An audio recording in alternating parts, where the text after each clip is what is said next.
Got it. Hey, we're live streaming, so let's get some light on my face. All right, here we are. And we're ready to go. How do I look? Yeah, it doesn't matter. All right, YouTube, here I am, getting ready to record this week's episode. I am getting better with scheduling my time. I plan to use my Friday afternoons, Friday mornings to record these episodes. So hopefully you will start seeing these live recording episodes fairly consistently on Friday afternoons. So let's get started.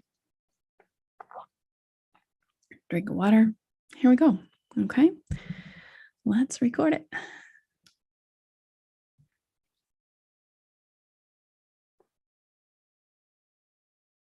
Hello and welcome back to the Martial Arts and Crafts Podcast. I am your host, Sarah Deacon. It is a pleasure to be back with you this week. I am excited to talk about this topic because, well, it's summer and, well, the bodies are out on display, aren't they? So this episode is going to be about body image. How do we see it? How do we work with it? How do we unpack some of the tougher parts about our perceptions of our own bodies? So if I asked you to talk about your body image, what emotions would come up?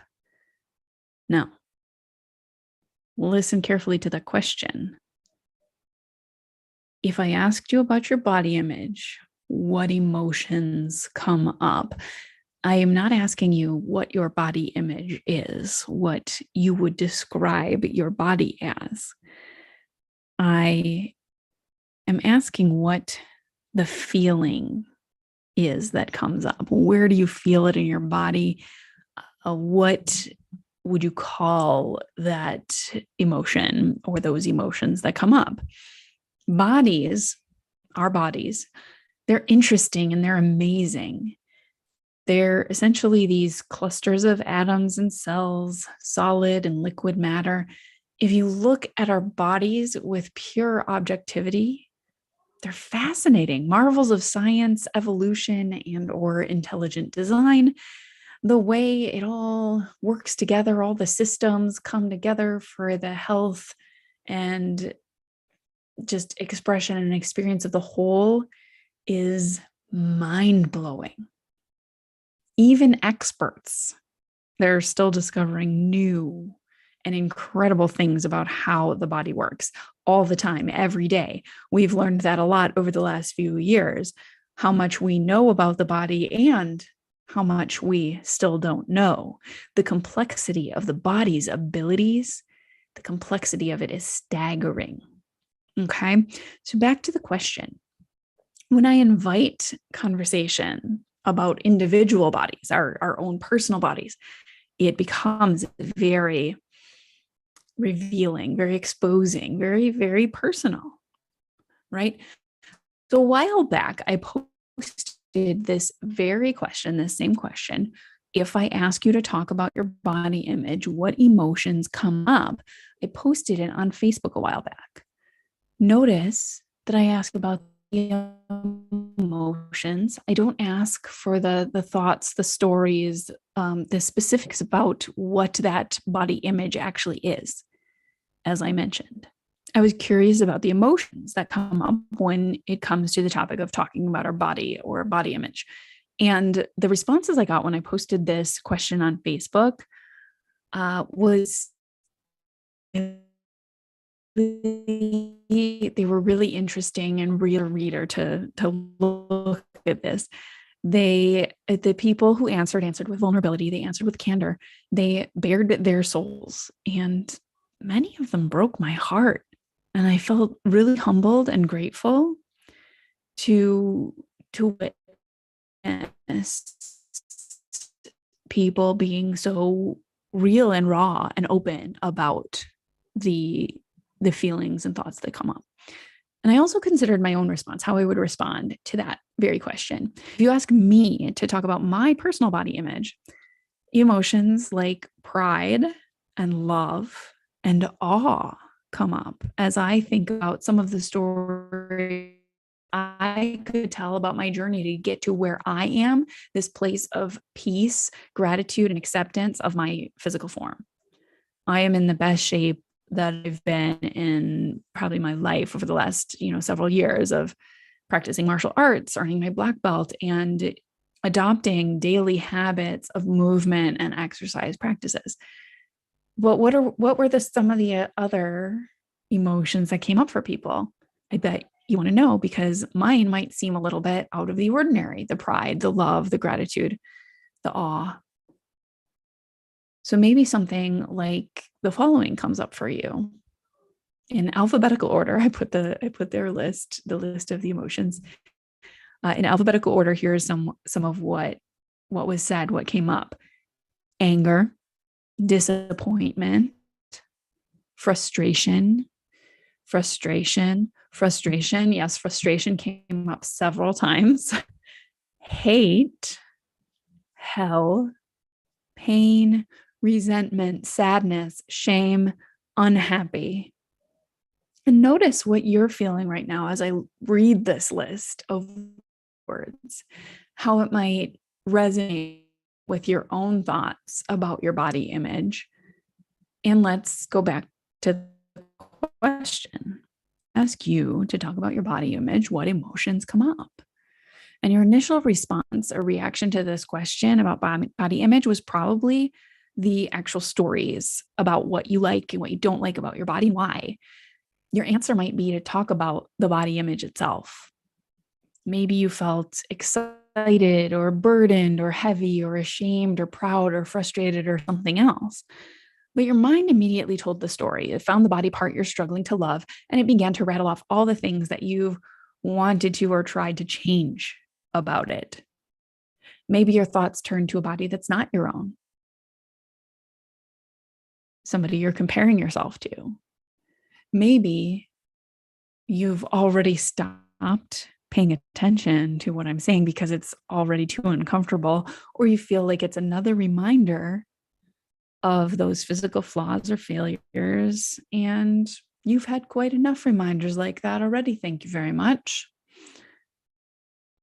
Of course, if you've been with me for any length of time, you know that I'm not about reminding you of your flaws and failures. If anything, I will help you see them, celebrate them, thank them, acknowledge them, and let them go. If you've been following along, you know that I consider it my mission to help you realize how amazing and beautiful and incredible and powerful you really are, scars and all. A few of the comments that I got on that question when I posted it on Facebook were acceptance, focus on being healthy, working on it, happy to be alive, strong. And those words, those gave me hope that you, if you're struggling with it, you too can start to believe that your body is just as valuable as your beautiful heart and soul, even if you're focused on feeling frustrated with the way things are right now. Even behind the more uncomfortable and difficult emotions that come up, behind those raw emotions, those powerful, uncomfortable, convicting, conflicting emotions, I truly see an incredible person really working to treat yourself with love and with compassion. And I want to invite you to see that too. There was a time, a long time ago for some of us, when maybe we didn't really think much about this thing called body image at all. When you were a kid, did you care about the cut of your shorts or how they made your legs look? Or was all that mattered whether or not they had pockets to put your rocks in, and whether they were comfortable to move, jump, climb? Right? If you could go back to that little one, the little child inside you who felt proud of their body for making it all the way to the other side of the monkey bars without letting go once, or climbing up that really high hill, how would you feel? How would you feel then? Would you feel happy, energized? Would you feel like a superhero, like a model, like a bodybuilder? there might even be times in your present life right now when you feel that way too. Even one fleeting moment of these feelings can be enough to give you hope that you won't always have to struggle with the way you see yourself or attach your identity to how you think other people see you. What would you do if you could have more moments like that, where you don't care, where you let go of what other people think?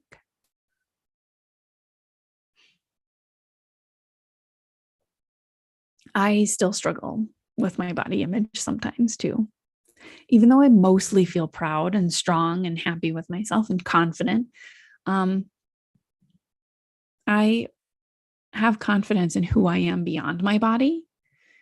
And this allows me to give myself grace when I get hard on myself, when I start sliding back into those more negative, more challenging emotions. We'll call them challenging, more challenging emotions of, you know, frustration, anger. And I fall into those still.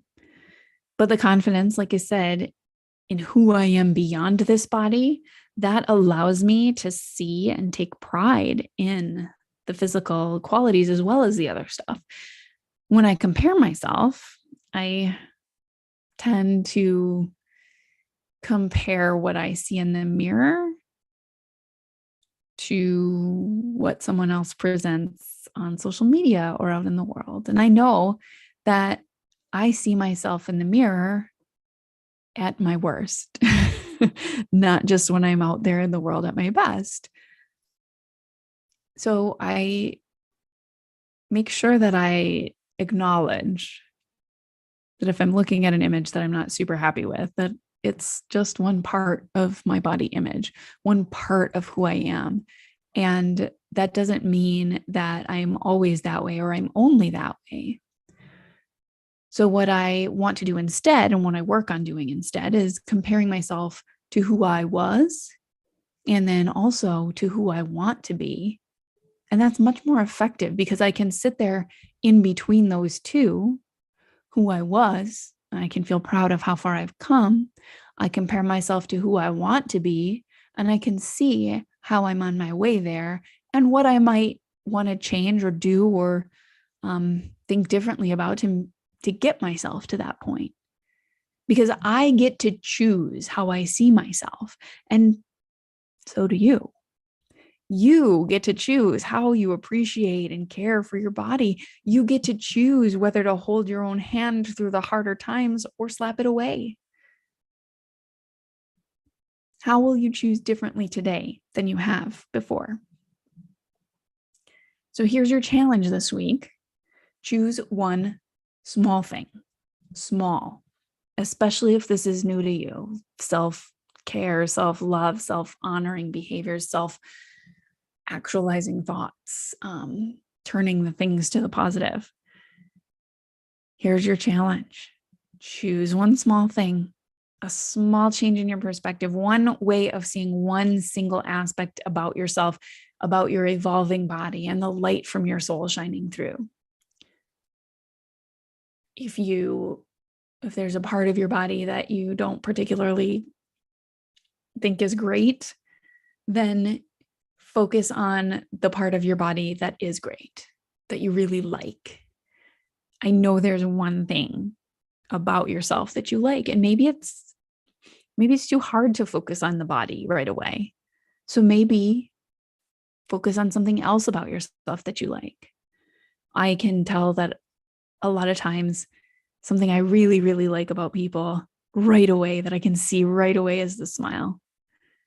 And if you don't like your smile, that breaks my heart, because a real, genuine smile, that is something truly, truly to love and appreciate about yourself, because it's not just about how you look when you're smiling. It's about the energy behind it when you smile, not just in your face, but from your heart, from some gratitude, joy, or happiness inside you. That makes a difference in how you appear to others and how to appear to yourself. So smile at yourself in the mirror. See what happens.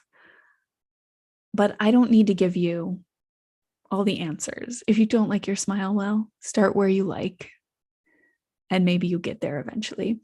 So that is your challenge this week. Find something to change your thoughts about your body. Part you don't like, maybe change something about it. I know when I did this for my legs, I never liked the shape of my legs, but as I cared for them, I worked their muscles and began to find the ability inside myself to do certain things with my legs, or really just even focus my thoughts on what my legs have already done for me as far as carrying me through the world, helping me care for my babies, and uh, just walk however many miles I've walked in my life. I saw my legs differently for what they gave me, the benefits. And I didn't so much get down on them for the shape of them anymore. I started wearing shorter shorts. Now, not too short, but short enough, shorter than I was originally comfortable with, and really appreciating how I could take my legs to the next level, how I could take my appreciation for my body to the next level by embracing the shape of my legs and the power that was stored within the muscles in them. Especially once I was practicing karate on a regular basis, I can kick much higher. I can do more, just do more stances and exercises and muscle building activities with them. They are much, much stronger than they used to be. And I think it's not just the exercise practice that got them there, but my change in thought about them when I saw them for more what they could do and began to really appreciate my body as a whole for what it could do. I put more attention on it and more care toward it.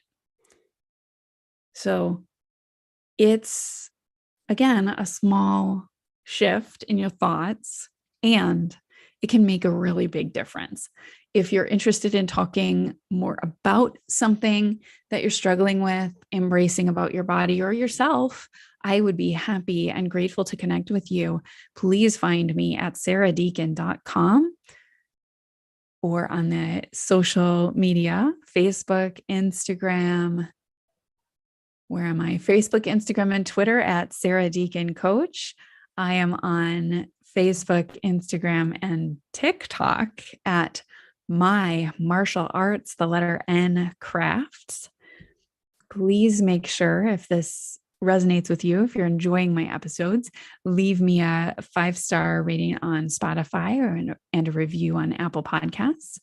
I hope that you enjoy this, and I look forward to connecting with you, hearing from you, and being here with you next week again.